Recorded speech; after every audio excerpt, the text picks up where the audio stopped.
Hello and welcome to my first development diary for 2026.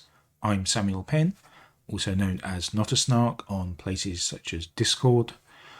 I'm here to talk about some of the new features I've been working on over the last few weeks for my Mongoose Traveller implementation for Foundry Virtual Tabletop. So the first thing I'm going to look at is something that's already mostly released, but I'm not sure how much I've spoken about it in these videos. So we have a look at a couple of NPCs. See, we've got two different styles of character sheet. So you can switch between them by going to the sheet option up here and selecting NPC sheet. And that will switch to a view which is much similar to the data card format which Mongoose uses in their own publications. So this is a cut down, simplified character sheet. We switch back to the Traveller one for this one. You can see we don't have options for editing skills here or for traits and attributes. You can still make attacks, you can make skill checks, so we can make a skill check. So it's all similar to what you can do when running the game, but for setting up NPCs, it's going. The idea is you'd use these character sheets and then move down to a slightly smaller, maybe cut down, easier to use one. Because you've got everything on one tab here. So it's designed as a simpler character sheet, and you've got the option as to which one you want to use.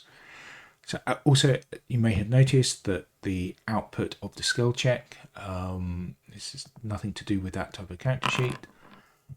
I've been looking at making use of templates for creating chat messages rather than pulling everything together with strings. It's a much neater way of doing stuff in the code, and I've also taken the opportunity to sort of try and tidy up what these outputs look like. The same information is there, but hopefully it's a bit of a cleaner look and feel. There's still some things I need to fix here for Foundry 13 because it has a different CSS styles. Things don't look quite right, which is one reason I'm using Foundry 12 here as to demo these features. I will be dropping support for Foundry 12 at some point, so I'd be interested to hear on who's still using this with Foundry 12. I know I wasn't too long ago I added in support for 13, but Foundry tends to move on quite quickly, and I'm not sure when 14 is due out, but yeah, at some point I will be dropping support for 12, though not until I've finished my own campaign, which is still using Foundry 12, but should hopefully wrap up in a few weeks. So after that, I'll start considering what's involved in dropping 12 support. Oh, one other feature that has been added to these, if you click, helps if I close these. If you click on the character icons, it will now bring up the character sheet. And I'd like to make those skills active as well, so you can click on a skill and re-roll that skill automatically for the current character. That I think would be useful. One of the other features I've been looking at is how we handle damage. So let's take a look at Alice and let's have her make an attack. You can apply damage to characters by dragging them up like that, and a apply damage dialog will be opened, which allows you to decide which characteristics to apply that damage to. You can also do much the same thing by selecting a token and then just clicking on that as a button. She could also attack one of these NPCs and damage would be applied. Now, I'm the GM here. So first of all, I've got permission to edit all of these tokens and characters. But even though I've got permission to actually apply damage to Alice, Alice is a character owned by a player. It's a player character. And it might be nice if the player got to actually choose where which characteristics the damage was applied to. So we've made a few changes to make that easier. I mean, obviously the GM could say, I've just rolled damage. Player 2, can you please apply that to Alice? And they can go find that Alice token and click on here and whatever. But I like to try and streamline things. So what I've done, first of all, this player field has been there since the start. It allows you to say who is the owning player for this character. It hasn't ever done anything. It's just been informational for players and GMs. So now you notice it's got a bit of a drop down, and it will actually give you a list of all the players in the game. You can type in there to filter, or you can just select the player who owns it. And this now becomes important. So if I bring up another browser window and I log in as player number 2, let's shrink that down a bit. So, okay, and I'm in this background window. I'm the GM. So let's say an NPC's done some damage. I apply it to that character, and GM gets a notification saying a request has been sent to player 2, and on player 2 screen, open this up, we now get the damage dialog appearing here. And on this dialog, currently it says damage requested by Game Master. I might change what this looks like, but player 2 gets to apply the damage where they need to, done, and it gets applied to their token. So hopefully this streamlines the process of giving the players a bit more agency without them having to, well, without there needing to be back and forth between the referee and the players as to who's just been hit and by what, and it makes it all a bit cleaner.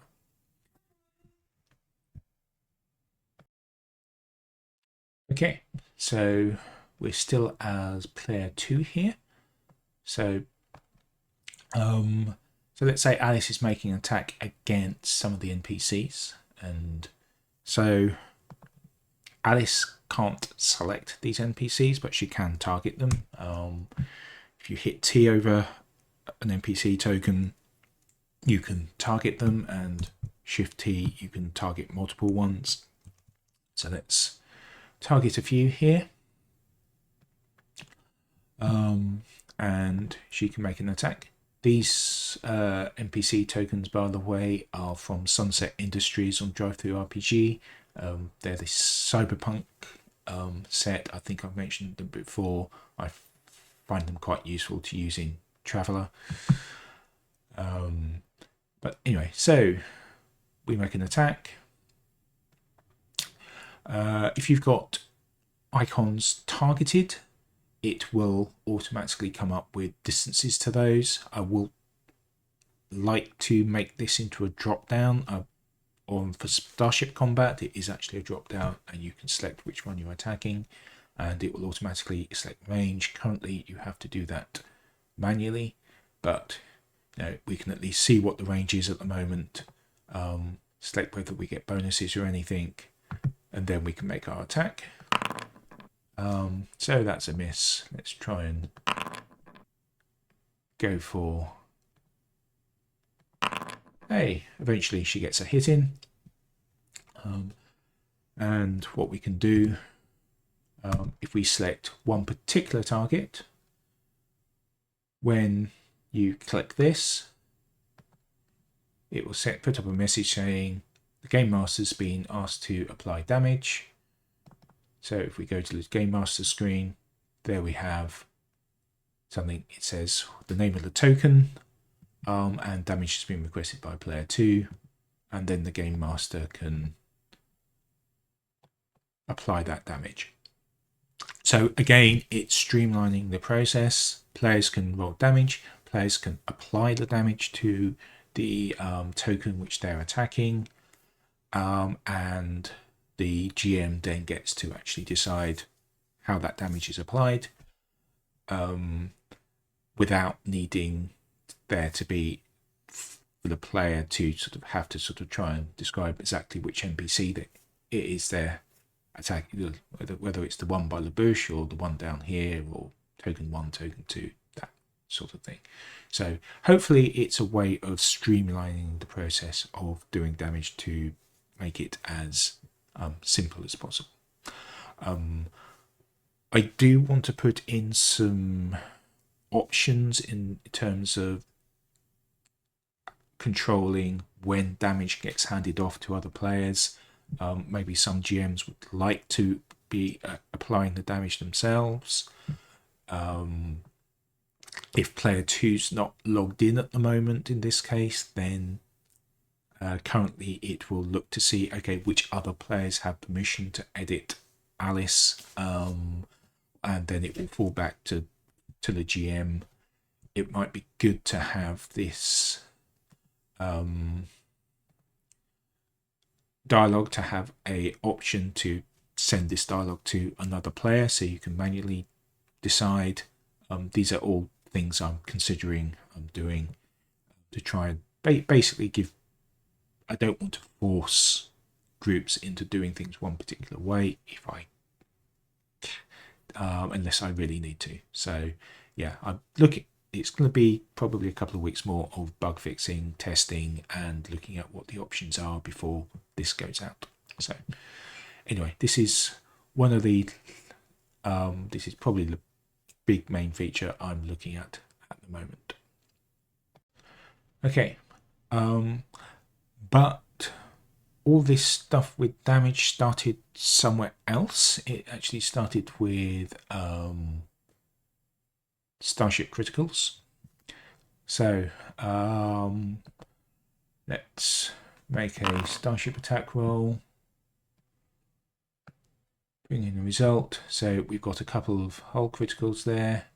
So it used to be that you just get notifications. You now get notifications in the chat, so it's a bit more permanent and there's a chance to see a bit more detail.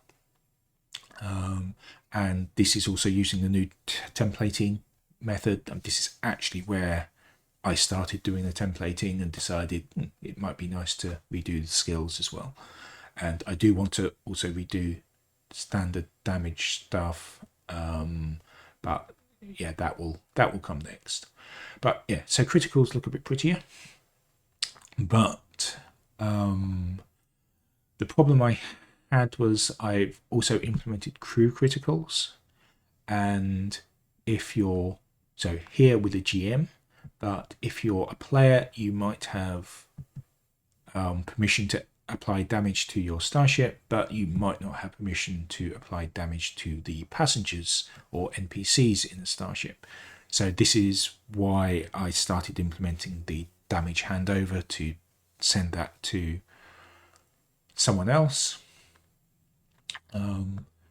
So as I said, we are right. So let's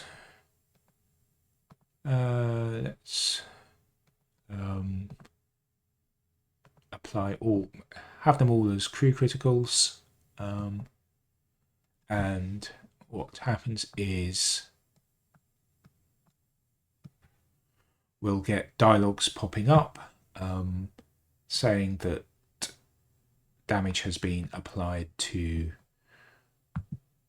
these passengers, and you can see in the crew critical results it will actually give you a list, and you can click on these to open up the character sheets.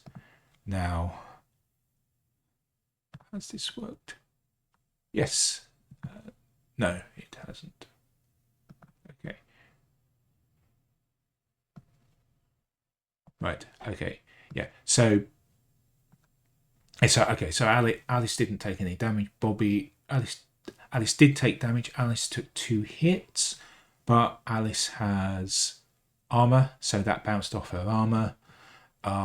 Bobby is controlled by player 3 who isn't online, and that also bounced off her armor. If it had gone through their armor, then player 2 would have got a dialogue for applying the damage to Alice, and if player 3 was online, then player 3 would have got a dialogue asking them to apply damage to Bobby. But for all the others who are NPCs, then basically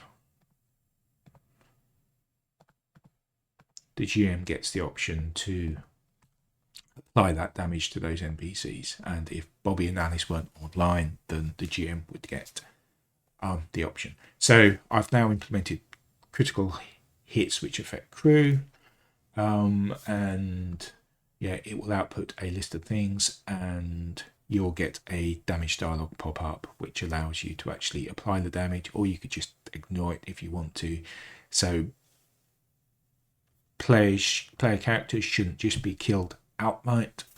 If this happens, there's always a chance there for the GM to fudge it and just say something else happens, or give the other players a chance to get to the player to rescue them before they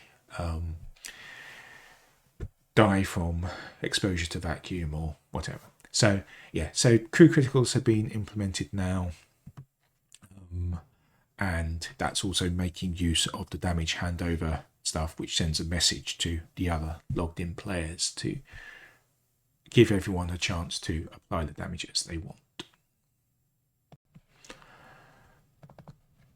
What we've also done on starships is added option to buy fuel.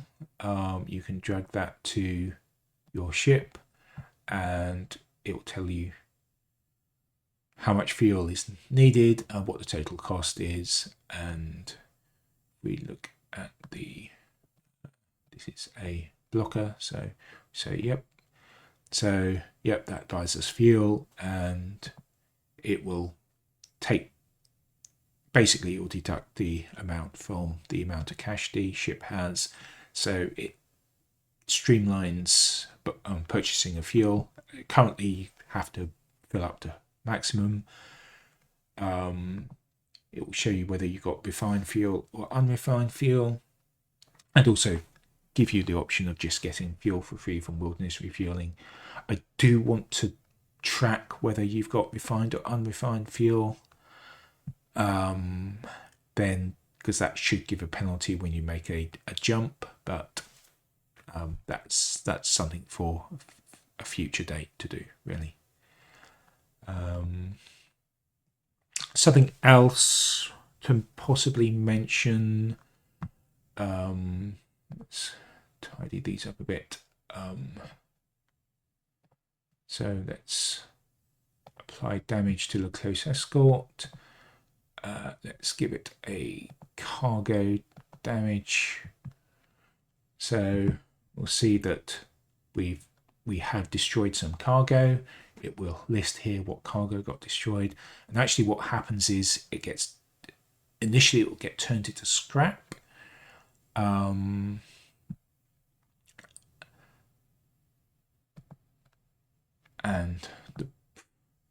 okay, there's a slight tweak there I need to make because the sale price isn't being changed, but yeah, the base price gets reduced to I think about 1% of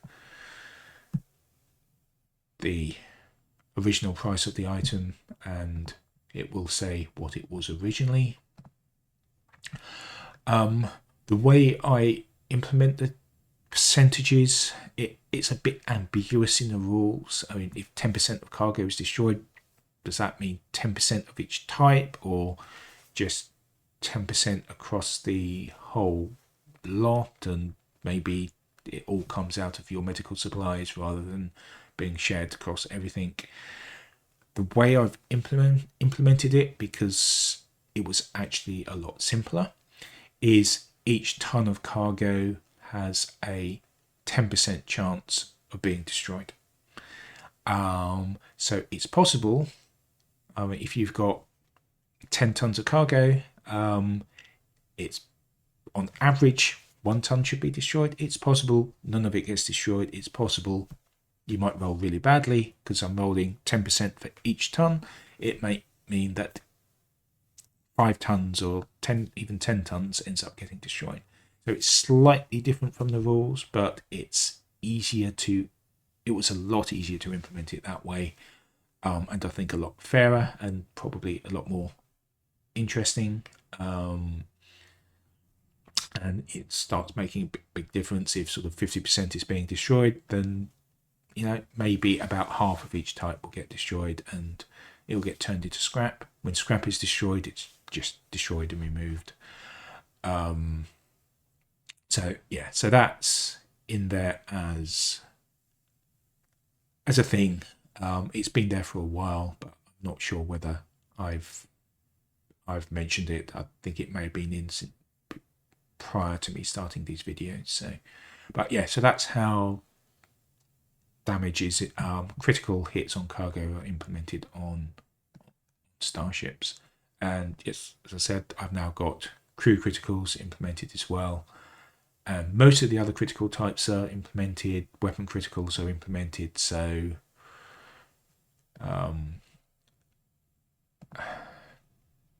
it will mark these as damaged.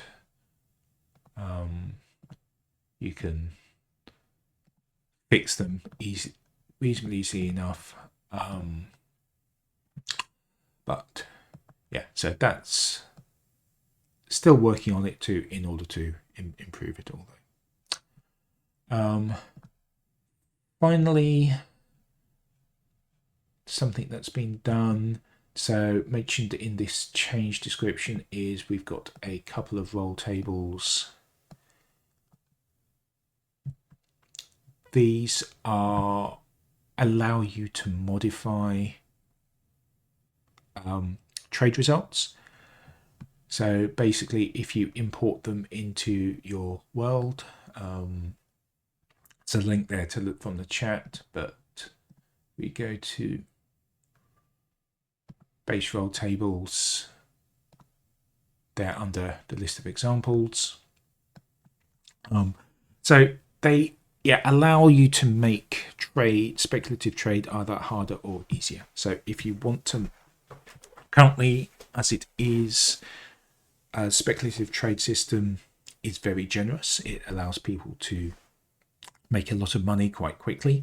If you don't like that, you can set up a table, and for each item of trade good, it will roll on this and apply depending on the result, apply a penalty or a bonus. Penalties are bad for players. A penalty will make things more expensive to buy and will make things cheaper to sell. So you'll make less profit. These examples have done it as a 2d6 table. So most of the time, in this case on 6+ or on 5+ for selling, there will be no difference. But there's a chance that an item is more expensive for some reason, and there's a chance that for some reason there's obviously a lot of things available, so you won't get as good a sell price as you were expecting. You could just make this a single entry table and have a flat penalty or bonus. That's up to you. So this was something I thought I might find useful I've got an ideas for a campaign where I don't want players to be making lots of money through trade. I want them to be making money other ways. So I thought this might be useful to have as an option. Whether any referees find it useful and want to use it, it's entirely up to you. Whether these values are in any way fair or useful, I have no idea. Again, use at your own risk, but it gives referees an ability to basically modify the trade results mechanically, so transparently behind the scenes. And basically, if there's a role table called trade by modifiers in the world, or a role table called trade sell modifiers, then they will be automatically picked up and used. If you want to disable them, just delete the tables or rename them, and it will stop using them. So yeah, so that's the final thing that's been worked on over the last few weeks. Okay, so that's it for now. Hope everyone has a good new year. Hope that was useful. If you've got any questions, queries, feedback, then feel free to leave it in the chat below. It may be a week or two before these features come out. As I said, I need to finish testing, bug fixing it all. So, but until then, thank you very much for listening and Happy New Year.